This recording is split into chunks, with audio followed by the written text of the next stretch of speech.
রোজ রোজ যারা তেল মশলার খাবার খেতে পছন্দ করছো না তারা কিন্তু একবার এই ইজি হেলথি রেসিপিটা ট্রাই করতে পারো। একদম তেল মশলা ছাড়া বানানো হবে আর বিকেল বা সকালের টিফিনে কিন্তু দারুণ লাগবে। অল্প সময়ে হেলথি একটা টিফিন বানিয়ে নিতে পারবে।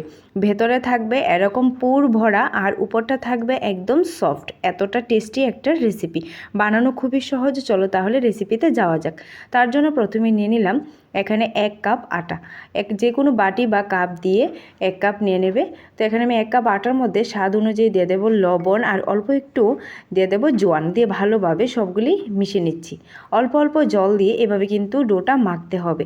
যেভাবে আমরা আটার ডো মাখি সেমভাবে কিন্তু আটার ডো মেখে আমি কিছুক্ষণের জন্য রেস্টে রেখে দিচ্ছি। এদিকে পুরটা রেডি করে নেব। তার জন্য সর্ষের তেলে দিয়ে দেবো অল্প একটু জিরে ফোড়ন। জিরেটা ভালো করে ভেজে নিয়ে তাতে পেঁয়াজ কুচি, লঙ্কা আর আদা কুচি দিয়ে আবারও একটু ভালোভাবে ভেজে নিচ্ছি। হালকা একটু ভেজে নিয়ে এখন তাতে দিয়ে দেবো টমেটো কুচি। টমেটো কুচিটা দিয়ে কিন্তু আবারও কিছুক্ষণ এটাকে নেড়ে নিতে হবে। এখন তাতে কিছু মশলা অ্যাড করব। প্রথমে কিন্তু দিয়ে দিতে হবে লবণ। এখানে আমি স্বাদ অনুযায়ী লবণ দিয়ে দিলাম আর সামান্য একটু হলুদ দিয়ে ভালোভাবে কিন্তু সবগুলি একসাথে মিশিয়ে নিচ্ছি। আর কোনো মশলা কিন্তু তাতে অ্যাড করব না, যেহেতু এটা মশলা ছাড়া। এভাবে পেঁয়াজটা একটু কষিয়ে নিচ্ছি আর দেখো টমেটোটাও কিন্তু মোটামুটি একটু গলে গিয়েছে। এখন তাতে দুটো সেদ্ধ করে রাখা আলু এভাবে ম্যাশ করে দিয়ে দেব। দিয়ে সবগুলি কিন্তু একসাথে আবার মিশিয়ে নিতে হবে। এখানে দেখেছো তোমরা কোনো ধরনের কিন্তু মশলা অ্যাড করলাম না আর অল্প তেলেতেই কিন্তু এটা রেডি হয়ে যাবে। আলুর সাথে পেঁয়াজগুলি এবার ভালোভাবে মিশিয়ে নিতে হবে। এই ম্যাশ করে রাখা আলুর সাথে পেঁয়াজটা ভালোভাবে করে মিশিয়ে নিয়ে একটু কষিয়ে নামিয়ে নিলেই কিন্তু আলুর পুরটা রেডি হয়ে যাবে। তো এভাবে পুরটা রেডি হয়ে গেল। এদিকে ছোটো একটা রুটির লেচি নিয়ে তার মধ্যে অল্প একটু দিয়ে দেব কালো জিরে আর ধনেপাতা কুচি দিয়ে হালকা একটু বেলে নেব।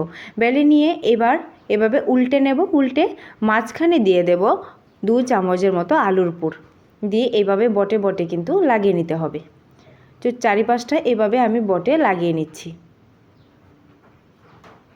দেখো সেমভাবে কিন্তু বানাতে হবে। এভাবে বটে লাগিয়ে নিয়েছি।